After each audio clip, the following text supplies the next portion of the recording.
NIOS से DElEd किए हैं उनको कहीं ना कहीं टीआरई से बाहर किया जाएगा। निर्णय क्या है, क्या बिहार के छात्रों पर इसका असर पड़ेगा, क्या जो अभी शिक्षक बने हैं उन पर असर पड़ेगा, क्या आगे भी जो परीक्षा होने वाला है उस पर कितना असर पड़ेगा, पूरे निर्णय पर हम जानकारी के लिए शिवनंदन भारती सर के पास है। सबसे पहले सर स्वागत है आपका। बहुत बहुत शुक्रिया सर। छात्र हित में हमेशा आवाज उठाते रहे हैं सर, जो निर्णय आया है क्या इससे बिहार के छात्र जो अभी परीक्षा जो नियुक्ति पत्र दिया गया है जिनका अभी परीक्षा होना है, क्या ये लोग भी प्रभावित है इससे? देखिए, बहुत ही जेन्युइन प्रश्न है आपका। ये जो एक निर्णय आया है ऑनरेबल सुप्रीम कोर्ट का, उस निर्णय के बाद जो भी अभ्यर्थी खास करके एनओएस से जो डीएलएड धारी है उन लोगों के मन में डर उत्पन्न हो गया है कि बिहार के संदर्भ में जो शिक्षक बने हुए हैं उनके भविष्य का क्या होगा। तो इस जजमेंट का ये कहानी जो कि बिहार से शुरू हुई थी, इसीलिए इसके पूरे संदर्भ को आप जब समझेंगे तो स्पष्ट तरीके से ये जजमेंट जो है, ये चैलेंज कौन किया था सुप्रीम कोर्ट में, किस नोटिफिकेशन को चैलेंज किया गया था, वो उत्तराखंड का। बिहार के संदर्भ में ये चीज डायरेक्ट चैलेंज नहीं था, तो बिहार का जिक्र किया है, लेकिन बिहार के संबंध में ऑनरेबल सुप्रीम कोर्ट ने डायरेक्ट क्लियर कट अभी सेट का कोई आदेश नहीं दिया है। ये अभी वो क्लियर ये होगा, क्योंकि फिर हम बताएंगे उस पर। ये जो लास्ट जो जजमेंट का पढ़िएगा पैराग्राफ सेकंड में 3 कॉलम में है, तो रीड का जो मूल बातें हैं वो पढ़ के मैं सुना रहा हूँ। इसमें कहा गया है the impugned judgment and order dated 14 September 2022 के बारे में passed by the high court of Uttarakhand at Nainital is quashed and set aside.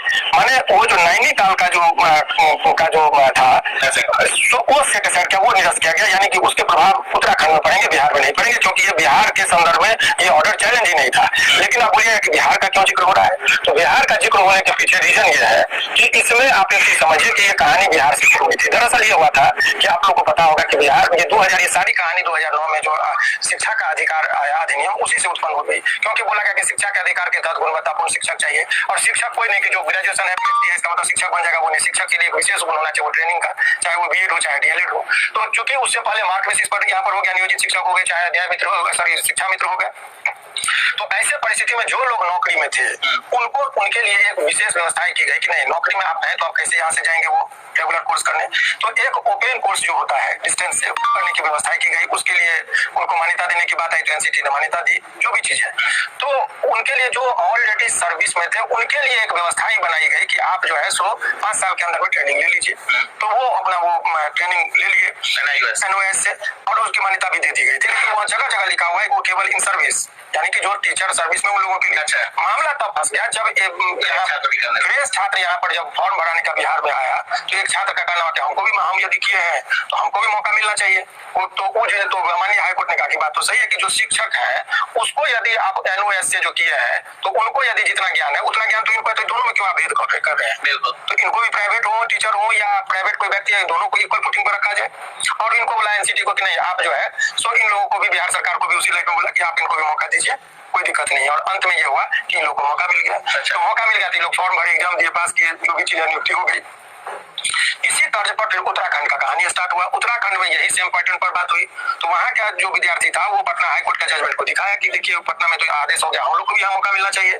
तो वहां पर एक व्यापक पैमाने पर ये बातें हुई लोगों ने, चूंकि हाईकोर्ट और तो नहीं, वो जो है नैनीताल हाईकोर्ट में जो है ये मामला चला, उन्होंने पटना हाईकोर्ट का आधार मानते वहां पर अलाउ कर दिया। तब वहां पर जो है उत्तराखंड में तब एनसीटी जो है अपना स्टैंड क्लियर कि नहीं ये गलत हो रहा है, क्योंकि हम सर्विस में जो था उनके लिए व्यवस्था की गई थी। तो उन्होंने चले गए वो सुप्रीम कोर्ट। जब वो सुप्रीम कोर्ट चले गए तब वहां पर अब ये जजमेंट आया कि नैनीताल कोर्ट जो मैंने उत्तराखंड में जो दिया गया था कि आप प्राइवेट को या जो सर्विस में फ्रेशर्स को जो आप मौका दे रहे हैं वो गलत है, ऐसा नहीं कर सकते हैं, उसको हिट किया।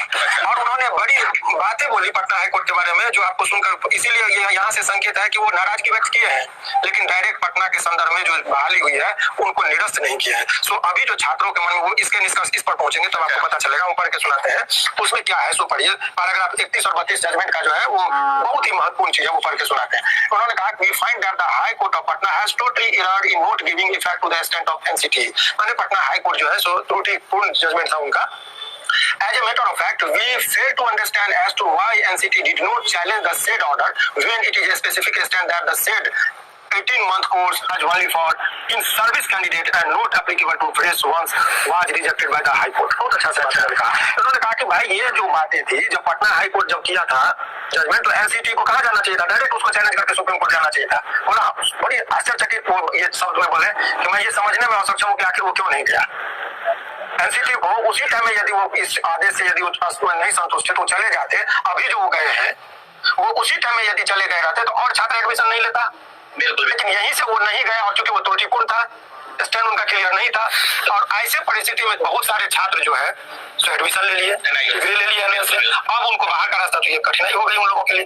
तो ऐसे परिस्थिति में उन्होंने इसीलिए कहा कि वो क्यों नहीं आना चाहिए था लेकिन ये क्लियर कट कर दिया कि वो जो जजमेंट था वो त्रुटिपूर्ण थी बिहार का। तो इससे स्पष्ट होता है, तो ये एक हुआ कि अभी जो वर्तमान परिस्थिति में देखेंगे उनके लिए दिक्कत होगी। तो अब ये लोग चूंकि जो नौकरी में आ गए, जो ज्वाइन कर लिए, तो नौकरी हो गई, तो नौकरी हो गई तो क्या इनके लिए वो प्रावधान भी अब आग लागू चाहिए? एक बार नौकरी वाले को आपने मौका दिया था तो इनको भी उसी खिड़की से एंट्री करके रहने दीजिए। ये बातें चल सकती है, अब उस पर क्या होगा वो संभावनाओं पर है। लेकिन फिलहाल जो बहुत सारे छात्र घबराए हुए हैं, जो नौकरी में है एनओएस वाले, उनको इतना जल्दी ना घबराने की जरूरत नहीं है। खतरा है सर, अगर डीएलएड को बाहर कर देता है एनआईओएस में, सर तो फेज 1 में जितना रिजल्ट आया है और सप्लीमेंट्री रिजल्ट की बात की जा रही है, तो क्या इसमें से डीएलएड वालों को जिनका हुआ है उसको भी बाहर करके क्या नए छात्रों को ऐड करेगा? क्या ये तो होना ही चाहिए, स्वाभाविक है। अच्छा, इसीलिए जल्दबाजी में जो चीजें हो रही है ना, वो नहीं होना चाहिए, क्योंकि ये मामला लंबित है माननीय न्यायालय में, और न्यायालय का भी जजमेंट अब बहुत जल्दी आ रहा है। अब इसमें भी बहुत सारी त्रुटिपूर्ण चीजें हैं। जिस चीज को चैलेंज किया गया है, जो 26वीं है, वो नंबर ऑफ पिटिशनर है।